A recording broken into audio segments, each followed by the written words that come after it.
a uma gestão adequada tanto das ICs quanto da Cognópolis como um todo. Então, gostaria já de passar a palavra para o Herbert, que vai esclarecer depois as mudanças que tiveram na dinâmica de trabalho de hoje e amanhã, em função da entrevista que ele já fez com o Valdo de manhã, que sabe, depois de conversar com o Valdo, as regras do jogo mudam, né? A gente sabe como funcionam as coisas, então ele vai explicar isso melhor para vocês. Boa tarde. Prazer estar aqui com vocês. E eu vim com 4, 5 apresentações prontas, que a gente adapta de acordo com o que a gente vai vendo pelo caminho. Tem conversas de 2 horas, 3 horas, 4 horas, o dia inteiro, com o caso. E a gente trouxe essas 5 apresentações porque, na verdade, não sabia o que encontrar. Eu tinha brifado mais ou menos o que vocês fizeram, não entendi absolutamente nada, ele explicou 2 vezes. E, de fato, hoje de manhã eu fico ainda mais confuso depois de 1h30 com o Valdo. Então, a decisão que nós tomamos na hora do almoço, que foi assim, super organizado, foi de usar uma apresentação, até lendo as placas de vocês por aí, de passar conceito, porque tentar entendê-los e começar a dar palpite na vida de vocês era muito arriscado e pouco produtivo. Então, eu vou trazer uma conversa, que é uma conversa que foge ao dia a dia de vocês, do que está rolando nesse assunto de governança. Cada um coleta aquilo que lhe cabe e depois a gente faz os links na sequência desse trabalho, deve demorar uns 6 meses, como é que a gente traz aquilo que é útil, que pode ser efetivo, para dentro do mundo de vocês. A questão de uma das questões que me preocuparam muito, né, é que na geração de conteúdo e na lógica das instituições e do que vocês estão fazendo, tem um sistema aberto, que tudo posta, o pensar é livre, não é? E tudo deve ser questionado, faz parte da geração de conteúdo de qualidade. Está com eco, não sei quem mexeu no som aí. Era fazer menos eco, menos metálico. Alô? Isso. Deixa eu deixar menos água. Mas você querer trazer uma estrutura de atuação para atingir um objetivo, na verdade, essa estrutura aberta, que faz todo sentido na geração de conteúdo, pode criar dificuldades e cisões quando você vai caminhar. E as estruturas, elas são diferentes de acordo com o momento. Se nós estamos em momento de paz, para usar uma linguagem belicista, né, está tudo bem, você tem o tempo do mundo todo, né, para você discutir as coisas que têm que ser discutidas e tomar suas decisões. Mas se você quer ir de um ponto a outro em tempos de guerra, e não importa por que a guerra começou, ela pode ser de ordem financeira, pode ser de ordem institucional, pode ser de ordem espiritual, pode ser de qualquer ordem, mas se tem uma guerra em andamento, é bom que exista uma estrutura, porque sem estrutura os humanos são relativamente confusos. E aquilo que é bonito de um lado pode dar uma confusão de outro. Eu estou aprendendo e estou tocando a mão na água, sem nenhum preconceito, mas foram as coisas que a gente sentiu logo de sair. As coisas boas e as coisas ruins, as coisas certas ou não certas, e aí não vou entrar numa discussão filosófica do que é certo e o que é errado, mas as coisas certas ou não vão no limite do outro. O que o outro, está certo, permite até onde eu vou. Então, o certo e errado está naquilo que não incomoda o outro. E as coisas, as más práticas, ou boas práticas com esse sentido, elas acontecem coisas certas ou fazer coisas erradas em relação ao outro. Não existe um processo, não existe uma arquitetura ou uma estrutura que faça com que você tenha coisas certas ou erradas. Na verdade, os homens que fazem coisas que incomodam os outros ou não. Então, as más práticas e boas práticas são atitudes de pessoas. É importante ter isso no plano de fundo. Existem leis de trânsito que mesmo em sistemas abertos têm que ser seguidos. Se não são seguidos, um carro bate no outro.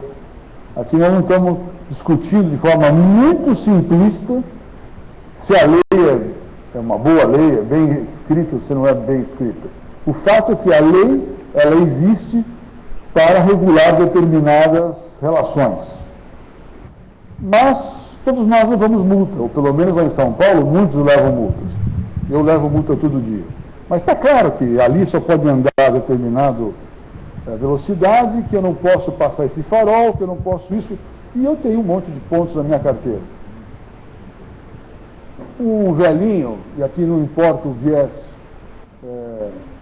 religioso, porque com esse nome Steinberg, certamente eu estou desvelhinhado, né? Mas tem um velhinho que trouxe umas tábuas escrito: não matarás, não roubarás, não desejarás a mulher do próximo. Tipicamente judaico, né? Muito bem. O que está escrito ali, ninguém segue. Ou, para que existe aquele documento? Para que alguém siga. E apesar de estar escrito, muita gente não segue. Eu passei, para falar de governança, porque governança é um termo recente, não é algo que existia no planeta há 10 anos atrás. Então é uma série de atitudes ou regras que você colocou sob o termo governança corporativa. Alguns usam governança familiar. Governança era o termo de uma área da hotelaria que organizava os quartos, as camas, até pouco tempo atrás. Aí eles juntaram várias metodologias ou cuidados nas relações embaixo de governança corporativa. Eu passei boa parte da minha vida achando que nas empresas onde eu trabalhei, e aí eu posso dizer que eu tive uma carreira como executivo durante muitos anos, antes de me tornar consultor, de empresas com dono, empresas com muitos donos, empresas europeias, empresas americanas. Como consultor, especialmente como consultor, nos últimos 11, 12 anos, eu tenho empresas e clientes no Brasil todo. Começamos muito no Sul, depois a coisa degringolou o país todo.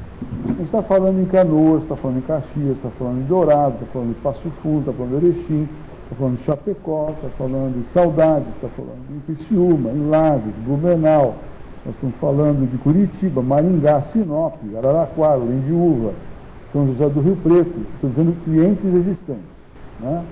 Nós estamos em BH, nós estamos no Rio de Janeiro, Palmas, Tocantins, 3 clientes em Fortaleza, 2 em Aracaju, 2 em Recife, e assim vai. O que acontece nessas instituições, desses nossos clientes do interiorzão? 80% empresas familiares.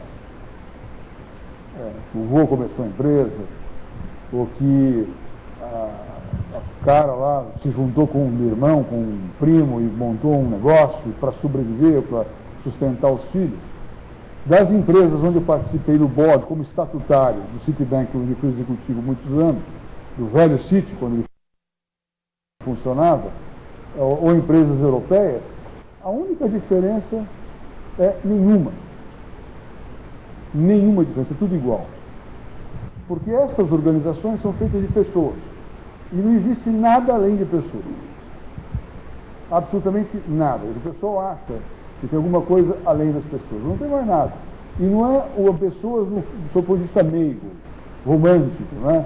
Diz assim, as pessoas. Né? A organização foi feita para as pessoas. Não estou dizendo isso. São as pessoas. E essas pessoas, elas se reúnem em termos de um objetivo, e elas ferram o objetivo ou elas ajudam o objetivo. Por agendas que são delas. Conscientes e inconscientes, aparentemente. Ou seja, reveladas e não reveladas. Então você tem... Eu olhava, por exemplo, começou com o flip-chart, no início da minha carreira. Eu já sou rodado. Depois veio para uma evolução fantástica do retroprojetor. Espetáculo. E agora temos o PowerPoint. Mas é sempre alguém vendendo alguma coisa, contando alguma história e todo mundo olhando para o tal do PowerPoint, o que está dizendo o PowerPoint. E eu vi ideias estúpidas serem aprovadas rapidamente em lugares incríveis, que davam aval à discussão. Mas as ideias eram provadas. Ou boas ideias sendo destruídas em 5 minutos. Mas isso em todos os lugares acontecia assim. E eu achava, boa parte da minha carreira, ou pelo menos uns 20 anos, eu sou lerdo, eu achava que o que estava sendo falado era verdade. Eu acreditava no que estava escrito, eu acreditava no que as pessoas falavam. Eu levei quase 20 anos para descobrir que a printer dos caras, das moças e dos moços, e o que estava escrito não necessariamente é aquilo que está no sistema operacional, para usar uma linguagem de IT, ou que está na agenda não escusa, agenda oculta, que todo mundo tem. Essa agenda oculta é conhecida ou desconhecida. Consciente, no sentido de consciência. Mas todo mundo tem sua agenda. E eu comecei a perceber que, na verdade, tinha uma reunião, e agora não estou falando nada de paranormalismo, estou falando só uma alegoria, uma metáfora. De um lado tinha uma reunião nesse nível aqui, que era a reunião que acontecia e que eu falava, igual o gibi. Muitos de vocês ouviram a biblioteca hoje lá no outro prédio. O gibi tem um chifrinho aqui, né, que está escrito lá o que o cara está falando. Ah, bom este orçamento. Ah, uma boa ideia este projeto. Ah, eu não gostei daquilo. Então aquilo que está acontecendo na reunião, pode ser numa sala bonita, na Avenida Paulista, ou em Buenos Aires, ou em Nova York, o cara está falando alguma coisa. E está no gibi, escrito aqui. Agora, a verdadeira reunião não acontece aí. Isso eu levei 20 anos para perceber. Tem uma outra reunião acontecendo nesse nível aqui, e de novo, eu não estou falando do terceiro livro, estou falando desse segundo livro, que tem os pontinhos, que é quando o cara está pensando.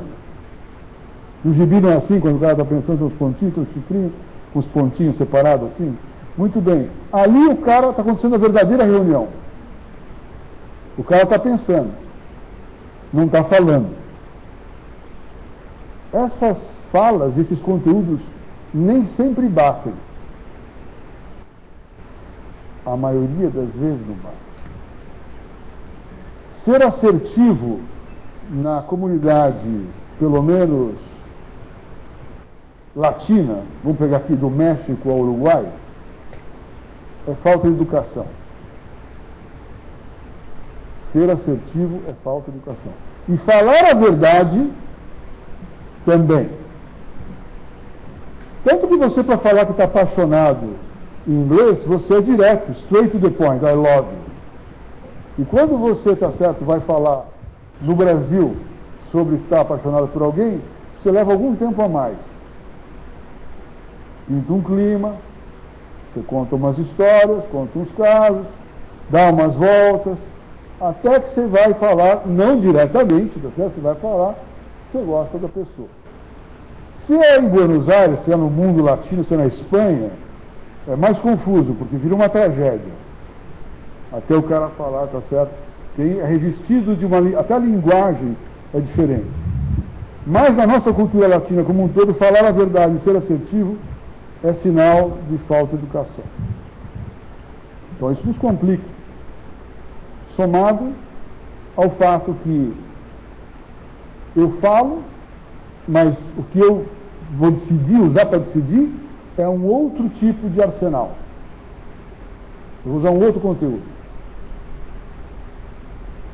E a reunião é mais ou menos assim, e nisto eu sou rodado, sem demagogia. Entra o cara para falar, carinho preto, boa bela gravata, ele entra e começa a falar.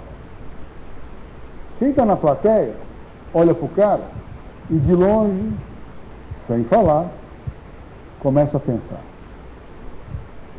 Lá vai o cara, está se achando. Eu vou dar uma porrada nesse cara, ele não vai nem ver de onde veio. Só que eu não vou dar bandeira. Eu vou perguntar se ele testou isso no mercado-alvo. Eu vou perguntar para ele se isso está no orçamento. Vou perguntar se a matriz de risco foi considerada. Vou perguntar qualquer dessas palavras corporativas, usar uma linguagem corporativa, corporativamente, politicamente aceita. E vou fazer o possível para desviar a atenção. Mas por que eu vou fazer isso? Porque vai que esse projeto do cara é aprovado, ele vai aparecer mais para o meu chefe do que eu. Ou mais. A carreira dele vai andar mais rápido do que a minha. Então, para garantir o meu, eu vou sacanear. Calma. Porque, sem ser muito preciso, sem estudar muito tempo, 2/3 das vezes, isso é inconsciente. Na linguagem nossa dos mundanos aí fora. Por favor, não vamos misturar consciência com vocês, senão vai dar um rolo danado. Né? Mas na linguagem dos nós mundanos, é inconsciente, né, aquela conversa. Mas saibam que 1/3 dos humanos fazem isso conscientemente na linguagem dos mundanos, para ferrar mesmo. Pinta sempre aquela senhora de pretinho básico, que vem aquele terninho de advogado, e como pintou um clima, e eu estou afim daquela moça, qualquer coisa que ela falar, eu vou aprovar. E aí você vê presidentes de empresas dizendo assim, nós precisamos de gente empreendedora, gente mais rápida, gente que assuma risco. Porra, precisamos de mais gente como você. É assim que começa o discurso de aprovação de uma ideia estúpida. Porque o cara está seduzindo intelectualmente aquela pessoa. Se a gente não concordar com isso, não dá para entender o resto.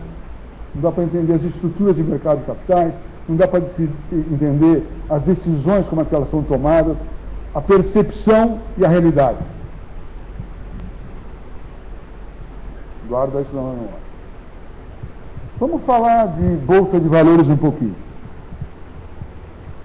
Tem uma empresa que por questões éticas, nós não vamos declarar o nome, que fugiria aqui ao contexto, mas uma empresa brasileira, de produtos brasileiros, de alma feminina, que gosta de estar bem, que toda mulher tem produtos dela e que gosta, tá certo? Tem 3 presidentes e que parece que o que falam é aquilo que são, né? E eu não vou declarar o nome desta empresa, que não é cliente da mesa, minha empresa, quando abriu suas ações na Bolsa, multiplicou-se o valor patrimonial, o valor da empresa, em 6 vezes e nunca mais voltou para trás. Oscila, mas a curva é 6 vezes maior do que valia. Muita gente quer comprar papéis dessa empresa e continua querendo comprar. E a minha análise do balanço dessa empresa, dos processos dessa empresa, me levaram a identificar que esta empresa parece o que ela é. Ela é alguma coisa, os donos da empresa falam coisas, e parece que aquilo que eles falam, eles são. Na mesma época, uma outra empresa, que eu não vou declarar o nome, que tem umas sandalinhas, com aquela moça que apareceu no jornal hoje, lá em Gramado, dando entrevista, para fazer um filme, né, que era a menina propaganda dos baixinhos, cuidando dessas sandalinhas. Se você pega o balanço dessa empresa, na mesma época era o mesmo balanço. O mesmo mercado de alma feminina, o mesmo tipo de mercado de consumo, na mesma época, no mesmo ano. Uma empresa de alma feminina de mesmo tamanho, alma brasileira. Se você pega os balanços e analisa financeiramente esses balanços, você chega à conclusão que eram empresas semelhantes. Ela lançou suas ações e perdeu 7%. Nunca mais subiu. Vai procurar saber por quê. Os 2 irmãos, nada contra eles, foram precificados no mercado. E o que quer dizer precificado?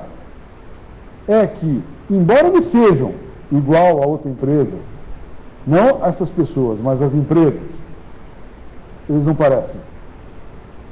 E quando não parecem, passam a não ser. Então, eu comecei a descobrir que nesse negócio de mercado de capitais, porque a filosofia passa a ser detalhe, nesse campo, ser e parecer precisa ter algo convergente. Não adianta só ser. E não adianta só parecer. Nenhum nem outro se sustenta. No tempo. Parece que aquela primeira empresa e parece. E que a segunda empresa só parecia. E o mercado precificou. Por que precificou? Porque esses rapazes, já com 50 anos, são vistos num restaurante de São Paulo chamado Figueira com uma determinadas meninas. Porque dão festas em punta. Nada contra da festa em punta. Acontece que, se eu pedir para recolher dinheiro de vocês, todo o dinheiro que vocês têm, não importa se é muito ou pouco, mas todo, e entrar na mente de vocês hoje à tarde e dizer assim, ó, deem todo o dinheiro que vocês têm para mim, fiquem tranquilos, eu vou aplicar o dinheiro de vocês. E eu saio com uma sacola, que não importa se é grande ou pequena, mas com todo o dinheiro de vocês, que vocês estão confiando em mim. E eu venho aqui à Assembleia e pergunto, olha, estou pensando em botar essa grana nessa empresa aqui. Ou botar a grana nessa outra empresa aqui. Eu tenho certeza absoluta que a grande maioria de vocês vai me pedir para botar na primeira empresa. Porque vocês se sentirão mais seguros, vão se sentir mais convergentes, vão se sentir, enfim, validando, assumindo aquele risco de forma mais tranquila, que é a primeira empresa do que a segunda empresa. Então guarda isso na memória, porque isso é extremamente importante para entender governo. Ou seja, as coisas de parecer e de ser. Já falamos de estrutura. Eu queria contar um outro caso para vocês. Que aí talvez levam, não a vidas tão passadas, mas a passados de vidas presentes. Que certamente tem influências de vidas passadas. Eu tenho um cliente no Sul, que são 5 irmãos sexagenários. Todos. E os caras são donos de um conglomerado.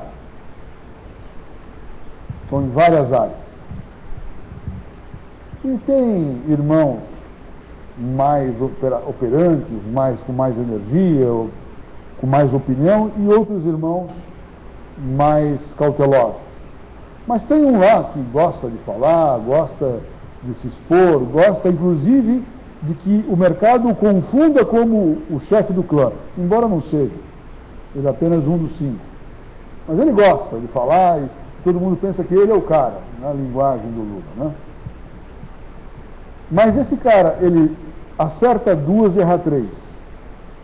Mas às vezes quando ele erra 20, 30 milhões de dólares no bolso dos irmãos. Quando acerta, também acerta 20, 30 milhões de dólares. E eles estão lá olhando o investimento de um porto, que exigiria, para começar, 200 milhões de dólares. E nós estamos discutindo lá essa conversa, formando um conselho de família, que depois vai virar um conselho de administração, e um pau comendo. Pau mesmo, uns aos outros se ofendendo e acusando, não consegue decidir. E a gente começou a ouvir coisas do tipo, cara, eu não quero mais endividar minha companhia nos próximos 30 anos, eu não quero que meu neto, meu bisneto tenha um problema se esse porto não der certo. Tá bom, deu. O outro fala, você é idiota, como é que você pode ficar fora do nosso estado desse porto? Você está louco, tá? Veja que oportunidade de se alavancar, você vai poder pagar as dívidas. E uma brigaiada e ofensa. Até que as coisas caminham para não se aprovar o porto. Naquele momento. O porto depois foi aprovado muito tempo depois. Mas naquele dia, estava se caminhando que não tinha. Tinham 3 caras contra e 2 caras a favor e não tinha jeito. E a decisão estava praticamente tomada nessa direção. Eu escuto um irmão falar para o outro. Não adianta, você me ferra desde pequeno. Você lembra aquele dia que você me deixou esperando na escola 2 horas?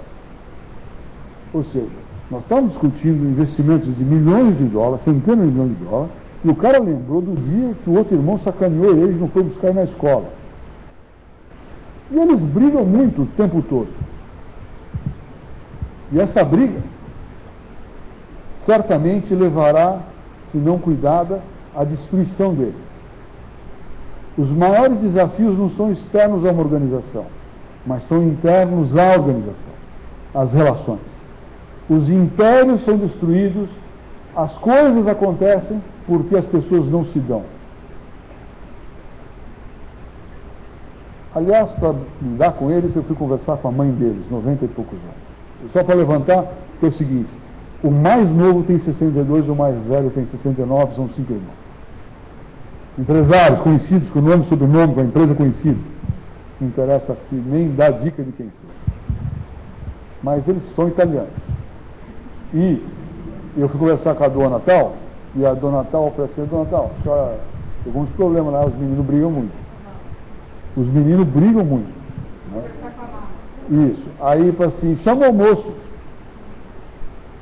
Desculpa, o que é para fazer? É para chamar o almoço. Não estou entendendo o que a senhora fala. Não, quando começa a brigar, chama o almoço. Eles param na hora. E aí aconteceu um negócio engraçado, porque eu costumo almoçar 1 hora, 1h30, com essa vida de consultor, o Luiz, a gente sempre almoça muito tarde, quando almoça, né?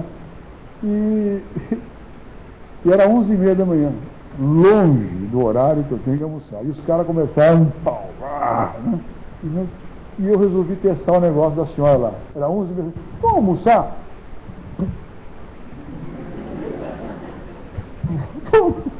Você for almoçar 11h30, no 5 italiano, almoçamos e tal, os caras, acabou a briga. Então eu passei a prestar atenção muito no que aquela senhora falava. Quero dar mais um exemplo. Isso aqui é a introdução fidel-castriana da palestra, que não começou ainda. Depois vem o conceito aqui. Então, um pouquinho já. Então é o seguinte, eu tenho um cliente, virou cliente depois dessa conversa.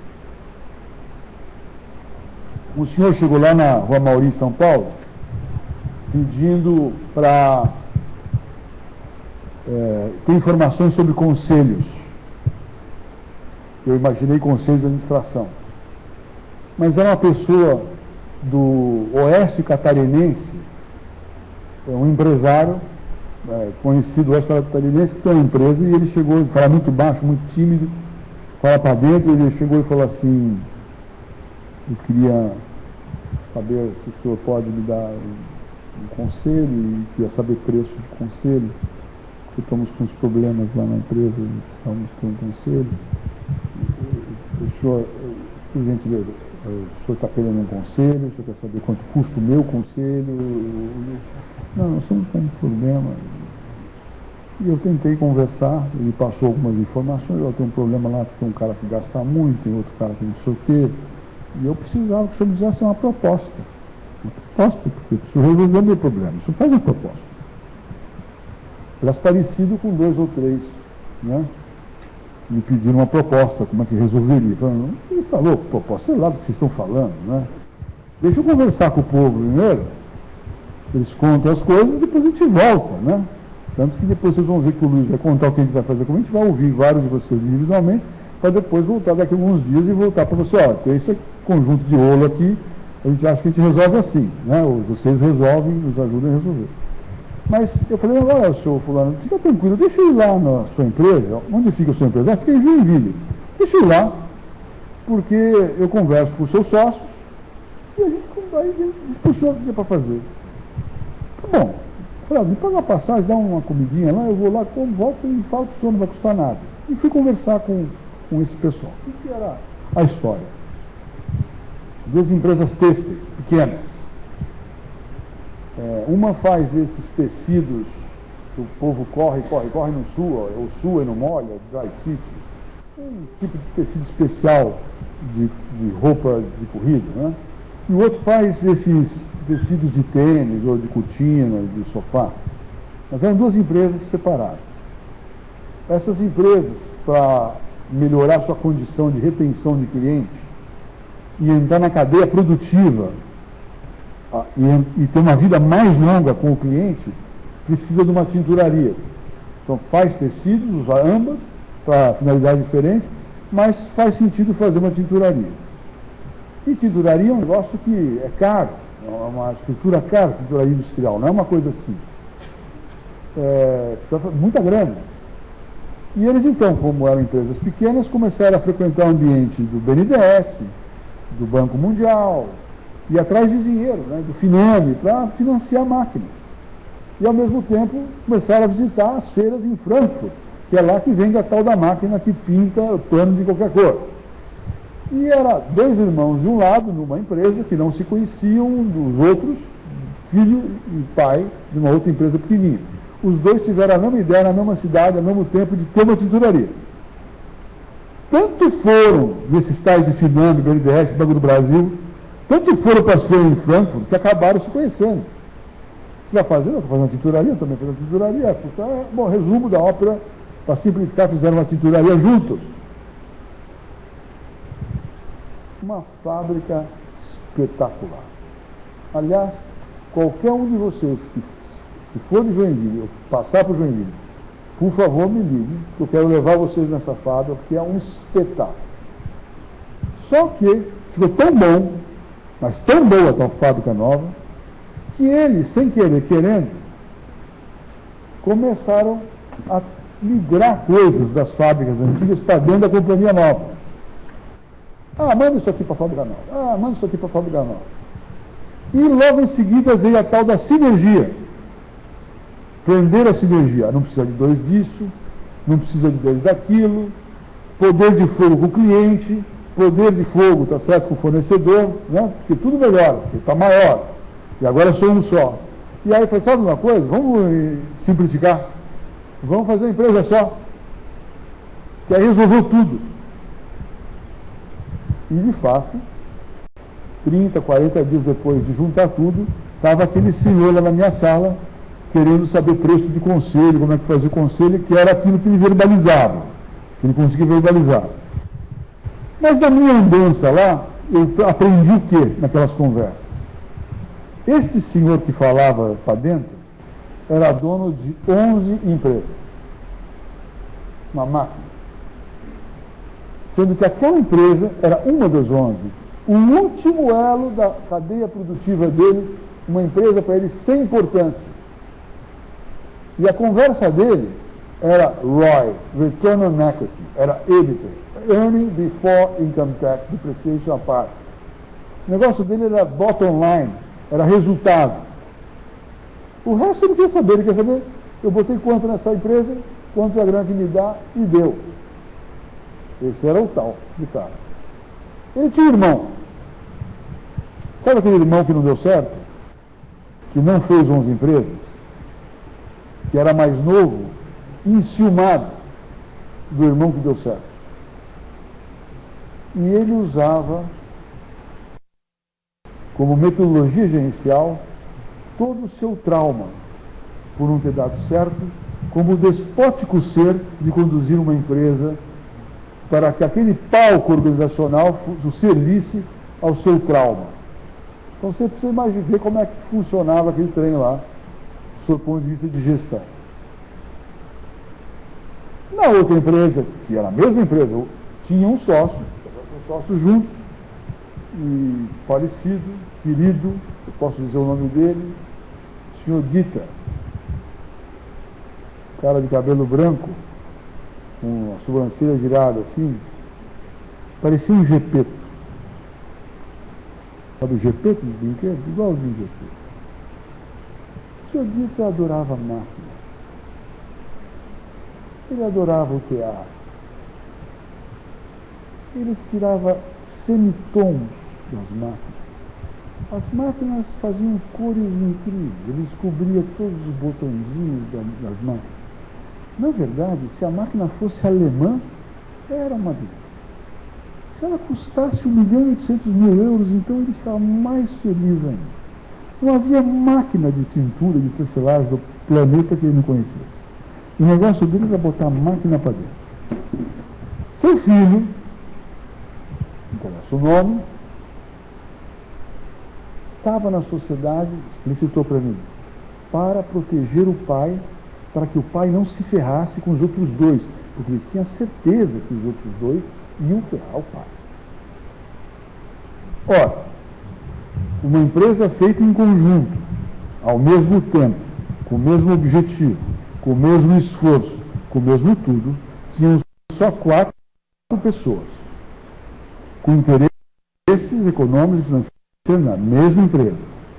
Esses caras se reuniam numa reunião para decidir sobre compra de máquinas, sobre retorno sobre capital, sobre distribuição de dividendos, sobre como gerir pessoas. Não tinha a menor chance de dar certo. Porque, embora o objetivo daquela organização fosse a mesma, aquilo que os motivava, ou aquilo que fazia a liga de cada um naquela companhia era completamente diferente. E, portanto, eles traziam para dentro da organização aquilo que eles entendiam que era importante para eles. E aqui não tem certo e errado. Mas, ao trazer aquilo virava uma zona. Naquela organização, nós tivemos que convidar 2 dos sócios não a sair da empresa, da sociedade, mas sair da empresa. Estava dando confusão. E mais fazer determinados rearranjos de como costurar a vida daquelas pessoas em torno daquele objeto. Então, governança está amarrado em como você vai conduzir uma organização, não importa se aberta ou fechada, de como ela vai decidir as coisas, como ela vai continuar, como ela vai se perenizar, como ela vai se perpetuar. Um dos objetivos da governança não é o consultor que fala, mas é o consultor que fala em nome de todas as instituições de governança do mundo, fala é de perpetuação. Perpetuação sem sustentabilidade não existe, perpetuação sem convergência não existe, perpetuação sem reinventar não existe. Perpetuação sem performar acima da média não existe. Perpetuação sem administração de risco não existe. Não existe. Perpetuação sem liderança não existe. Isso, na verdade, é o que a gente verificou nas empresas, nas outras organizações. Né? Então, nós temos que aqui criar, tá certo, uma reflexão, dizendo assim, olha, governança fala de perpetuação. Governança fala de controle, fala de gerir riscos, e fala de alguma coisa que é muito desconfortável entre latinos, especialmente nas empresas familiares, que é a prestação de contas. Nas empresas familiares do Brasil todo, no interior, em qualquer lugar, prestar contas cria uma briga. Porque é assim, o cunhado pergunta para o sobrinho, ou o irmão pergunta para o irmão, ou o tio pergunta para o primo. Escuta, como é que está aquele negócio assim? Você já me olha tudo da vida e fala assim, está perguntando o quê? Por que você está perguntando? Está desconfiando de mim? Aí continua, né? O senhor ficou de me dar aquele relatório e me deu. O que é? O que foi? Como se fosse um favor. Alguém prestar contas ou outro. Prestar contas é a base de governo de qualquer coisa. Tem que prestar contas. E não tem papo. E perguntar não é ofensivo. Perguntar, todo mundo tem direito de perguntar, e o outro tem que responder em direito. Por quê? Faz parte. Não estou falando nada de você, estou contando aqui tudo as coisas da governança aqui. Então, prestar contas precisa. Controle. Né? Vamos falar de risco. Tem empresas que funcionam e que agradam os funcionários, agradam os acionistas por um tempão. Pô, se a empresa é famosa, se a empresa paga dividendos, se a empresa dá lucro,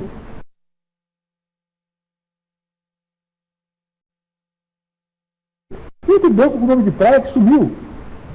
Tinha uma lojinha que minha mãe me levava ali no centro de São Paulo, um tal de Mapping que sumiu. Tem um tal de leite que a gente toma, porque a gente toma já o leite do segundo estado, que dava uma empresa uns bichinhos, sumiu. E eu posso falar da avestruz, posso falar do boi, posso falar das igrejas, posso falar dos templários.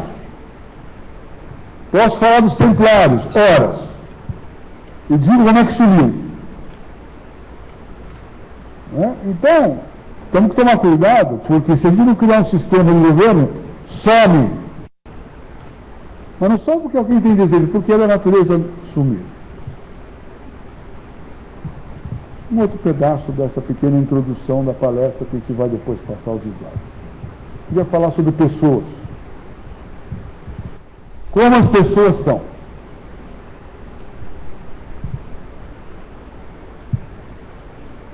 nas empresas que eu trabalhei, e aliás muitas que eu trabalho ainda hoje como consultor, eu fico muito preocupado de ver que tem gente que acredita que as pessoas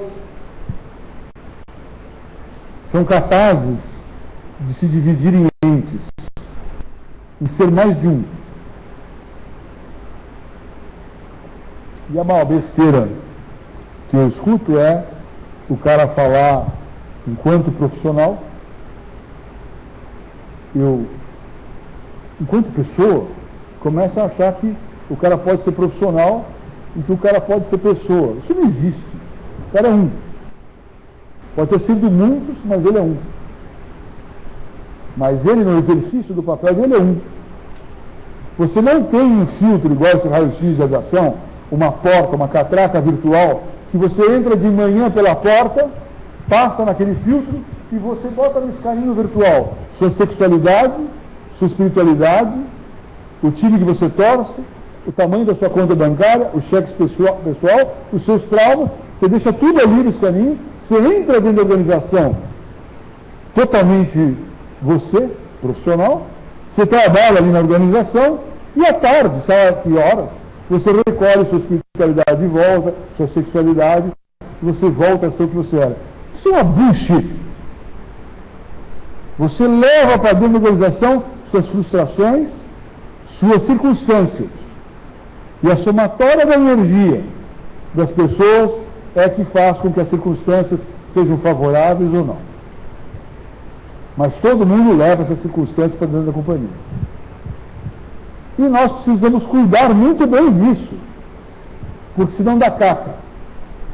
Porque como é que as pessoas são? É da natureza humana as pessoas serem invejosas. As pessoas são orgulhosas. As pessoas gostam de comer, são gulosas, são ambiciosas.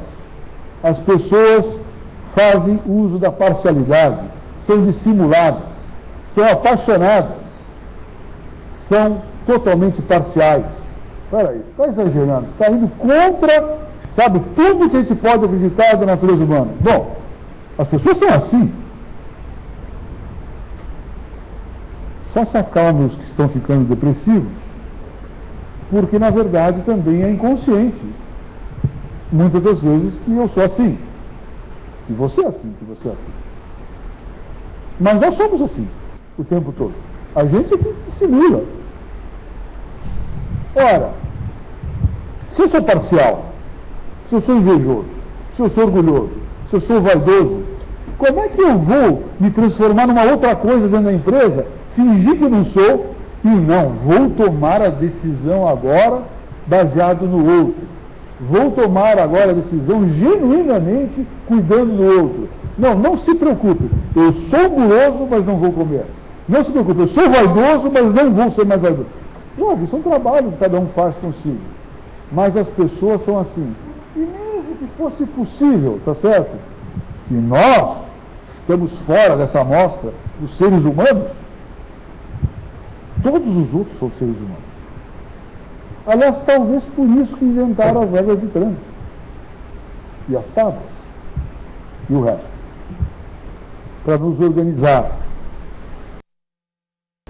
Então, uma das coisas que eu fiquei confuso nas conversas que eu tive anteriores e nas conversas que eu comecei a ter hoje cedo, e vou ter várias outras, é que entendo que o sistema aberto é a única forma de geração de conteúdo genuíno possível de valor.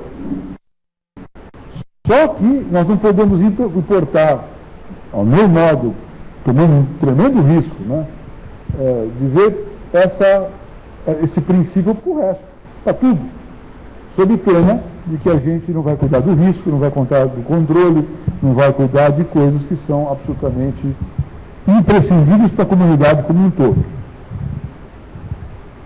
Posto isso, vamos iniciar nossa palestra. Então, vamos começar então. O senhor vai me ajudar a trabalhar. Então, eu vou trazer agora uma série de informações para vocês sobre governança e vamos mostrar dentro dessa governança pílulas de links, alguns, com as coisas que a gente falou até agora. Mas sem fazer esse plano de fundo que a gente fez, não dá para entender o que está por trás disso, que é a dimensão humana das instituições, a dimensão humana da governança. E por que isso é necessário? Sob pena de você não chegar a lugar nenhum. Então vamos lá. Qual é a função básica de governança? Maximizar o valor da empresa. Aqui, as palavras que nós vamos usar hoje, essa é uma outra coisa que eu falo para os meus alunos, o pessoal tem aquelas tabelas de palavras que faz as frases ficarem bonitas, né? Aqui, cada palavra que está aqui foi colocada para estar aqui mesmo, viu? Quer dizer o que está escrito. Não é uma linguagem apenas assim de referência.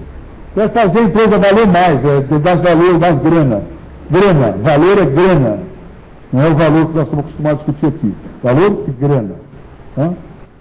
Acesso a capital barato. Ou seja, qualquer instituição de qualquer coisa para crescer precisa ter grana. Sem grana não se vai a lugar nenhum. Eu fui responsável, a convite de um presidente de uma empresa, que eu era associado, trabalhava nela, como executivo, a conhecer uma obra chamada Vila Serena. Vila Serena é um instituto que cuida de pessoas com problemas de drogas e álcool, em São Paulo. E era uma instituição sem fins lucrativos, e tinha lá um ex-padre e o ex-alcoólatra também, o John Burns, cuidando desta instituição. E eu passei uma tarde num gramado com o cara, isso em 1989, me lembro hoje, outubro de 89. E a conversa nossa acabou mais ou menos assim. Ô John, quantos caras se trata por mês? Quantos caras se trata por ano? Coisa de 35, cuido de 182. Por que você não cuida de 3 mil, cara? 5 mil? Não, mas não dá. Como não dá? E para que você está na vida? Não, eu estou na vida para salvar os caras. Estou na vida para passar. Pô, então cuida de 3 mil, tem um monte de gente com problema. E essa conversa, eu acabei me associando à instituição por 12 anos. Nós saímos de uma clínica para 16. E ele não se sentiu hoje nem um pouco infeliz por estar ganhando dinheiro. Porque, na verdade, sem ganhar dinheiro, você não chega a lugar nenhum. Estou falando de uma casa voluntária que eu posso ser expulso daquilo, mas o voluntariado é importante. Eu dou coaching para uma pessoa, e ela me permite falar isso, porque senão eu não falava. Dou coaching para uma pessoa chamada Irmã Lia. A Irmã Lia responde para a Irmã Vera. A Irmã Vera hoje fica em Roma. A Irmã Lia fica ali na Vila Paulista, naquele Hospital Santa Catarina. Aquela senhora cuida de 23 CNPJs. 7.500 funcionários. 1,5 bilhão de faturamento anual. Mas no começo da nossa conversa, as irmãs achavam que era pecado ganhar dinheiro. E estavam cheios de problemas, porque o SUS e mais alguns outros hospitais passavam uns abacaxi para elas. E elas, como eram filhas de Deus, tinham que assumir. Só que aquilo lá era um rombo. Então eu comecei a explicar 2 conceitos para ela. Primeiro, que tinha determinadas casas que tinham que ser locomotivas e outras casas que tinham que ser vagões. Que vagões e locomotivas são importantes. Mas se você não tiver 3 ou 4 locomotivas sustentando os vagões, não tem como esse negócio funcionar, andar. E depois desse mais, quantas irmãs vocês são? Nós somos de 98. Qual a taxa de mortalidade das irmãs? É X. Quantas irmãs novas surgem por dia? Não surgem por dia. Então vocês vão sumir. Em 10 anos não tem mais irmão nenhum, em 10 anos não tem irmão nenhum. E como é que você vai fazer? Está fazendo uma incubadora de irmã? Como assim? Nós temos que acelerar o processo de irmã. E não vai para importar umas irmãs das Filipinas, não ter mais irmãos sobrando? Pode ser, mas não é uma confusão não. Vai na África, traz um monte de irmão. Quanto irmão? Traz irmão. E aí nós começamos a conversar desse jeito, até que eu pude fazer um retiro com elas, chama isso, né? Com 44 irmãs, cujo tema 3 dias foi como ensinar para a irmã que ganhar dinheiro não é pecado. Pois é.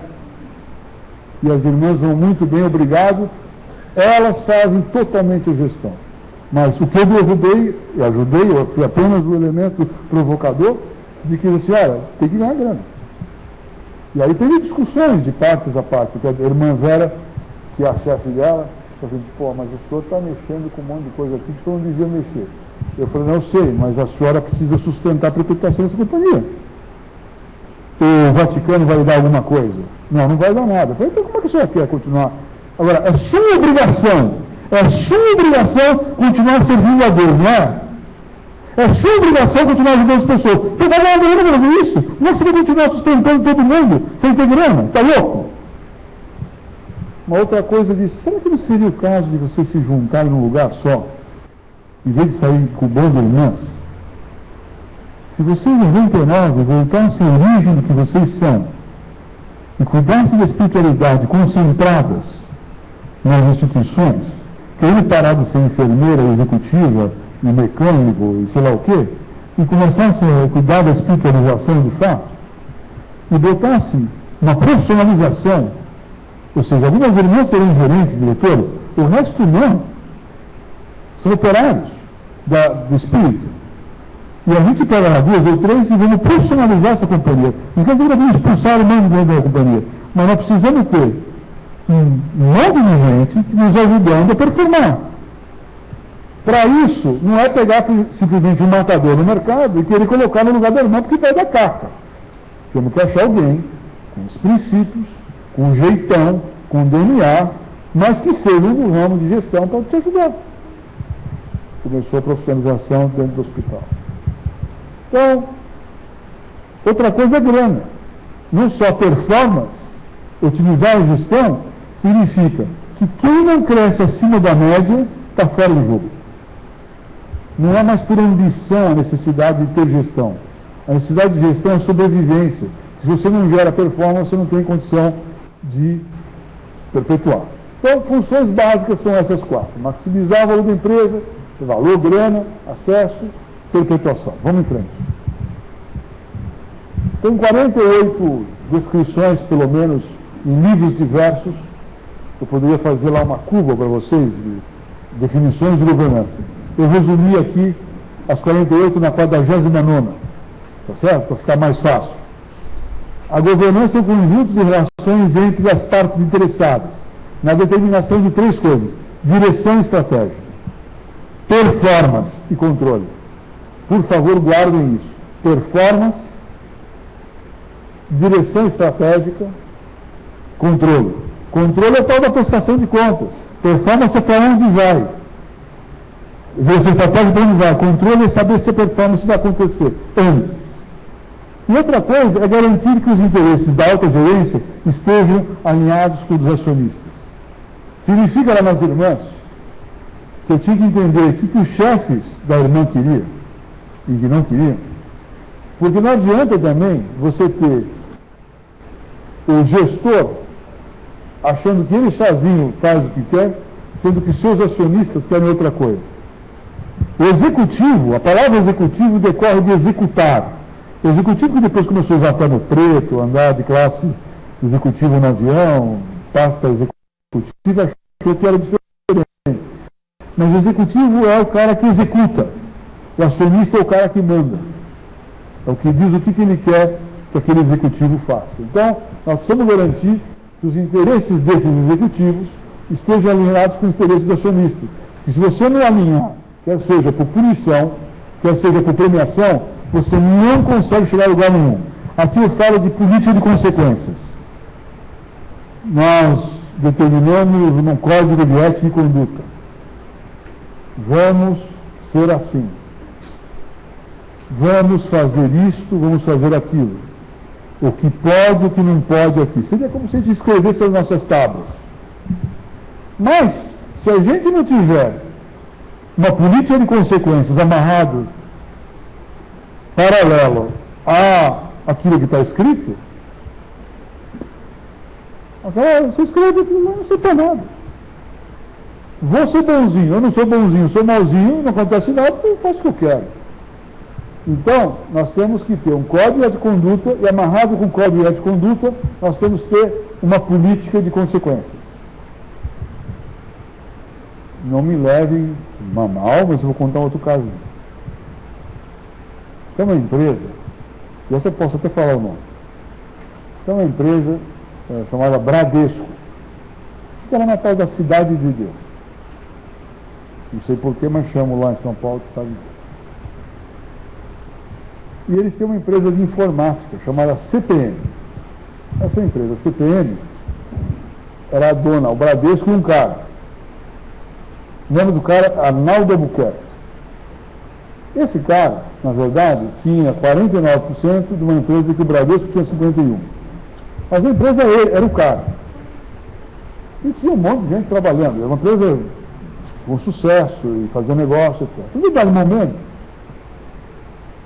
talvez as decisões gerenciais que esse senhor Arnaldo, muito empreendedor, tomava, começavam a ter um código, um conjunto de valores que maculava, não a Cidade de Deus, mas maculava o Bradesco. Mesmo porque tinha lá infiltrações de 3 ou 4 diretores do próprio Bradesco no CPM. Então o Bradesco fez lá a sua gerúzia, né, e tomou a decisão de pedir para o senhor Arnaldo Albuquerque saísse a francesa. E como é que se faz isso no mundo corporativo? Compraram o Arnaldo Albuquerque a peso de ouro e o convidaram a sair. Compraram 49%. E como é que eles fizeram isso de uma forma para também limpar o passado? Venderam 49%, compraram 49% e revenderam na sequência, imediatamente, mais 2%, ou seja, 51%, venderam a parte do Arnaldo e mais 2% do próprio Bradesco, venderam o controle para duas instituições, chamadas GE Capital e Deutsche Bank. Portanto, o Deutsche Bank GE ficaria com 51%, e o tal, o Bradesco, com 49%, limpou o meu passado, mudei a gestão, e agora o problema dos alemães e dos americanos resolver. Só que tinha um cara lá, que era conselheiro do Bradesco agora, nessa gestão, se chamava senhor Trabuco, atual presidente do Bradesco há alguns meses. Na época ele era assessor de outras coisas lá. E o senhor Trabuco falou assim, olha, senhor Herbert, eu precisava de ajuda, que o pessoal está demorando muito para entender, ou vai demorar muito para entender, como é que eu transformo essa organização? E eu contei diversas formas de, enfim, motivar as pessoas, cooptar as pessoas, fazer as pessoas tomarem suas decisões conscientes, enfim, se automotivarem, da maturidade, da gestão. E passamos por todas as escolas de liderança e do saber, e falando. Mas tem um outro jeito também, viu, senhor Trabuco? Nós podemos ensinar rápido. É só a gente editar um código de ética e conduta, que nesse caso teria que ser outorgado. É assim. E como aqui no caso todo mundo tem uma relação de emprego ou de fornecimento com o senhor diz assim, quem seguir esse negócio está dentro, quem não seguir aqui está fora. Ah, mas isso é complicado. Assim nós somos contratados. Então, numa noite, o Luiz e eu fizemos lá um código de ética e conduta, outorgado. Tinha lá várias páginas. E é só olhar dos outros, né? Não matarás, não roubarás, não usar o olhar do próximo. E aí nós chegamos lá de manhã numa sala, tinha uns 80 assim, igual vocês, assim, e a gente falou assim, bom dia. Ontem à noite os caras compraram a empresa, vocês viram, eu vi uma empresa, muito prazer, agora no momento, tudo bem. Eu trouxe um código de ética e conduta, tem aqui 10 páginas, está tudo escrito aqui que pode e que não pode. Então deixa eu avisar uma coisa para vocês. Deixa eu falar uma tal de política de consequências. Quem fizer isso aqui está empregado. Quem não fizer isso aqui, ou fizer qualquer coisa contra isso, está na rua. Como eram pessoas executivas, usavam os mesmos ternos que eu, as mesmas coisas, frequentavam os mesmos bares, os mesmos restaurantes, o pessoal começou a ficar nervoso. E começou a né? O que esse cara está achando? Então, não. E é o seguinte, precisa seguir isso aqui. Ah, tem mais uma coisa. Tudo o que aconteceu até ontem, roubo, manipulação, sacanagem, qualquer coisa que aconteceu, a gente não quer saber. Zerou a conta, igual fazer o caminho de Santiago no Ano Santo. Terminou, indulgência plenária. Tá certo? Indulgência plenária. Aliás, ano que vem tem. Quem quiser limpar, conversa comigo que eu entendo o assunto. Indulgência plenária. Muito bem. O fato é o seguinte, que ontem, a gente não quer saber quem fez, acabou, zerou. Então, o que vale é isso aqui. Naquela semana, 5 diretores testaram a empresa, o grupo que assumiu, a mim, sei lá, e botaram na rua imediatamente, viramos em praça pública, porque precisa, né? E as pessoas, de fato, aderiram, por força e pressão. Muitos saíram, mas o fato é que se mudou dramaticamente do dia para a noite, e é o pior exemplo que eu podia dar, mas da direita à esquerda você tem um longo caminho de maturidade a percorrer. Ali, o pessoal entender o que podia e o que não podia, tinha que dar um choque, e foi dado um choque.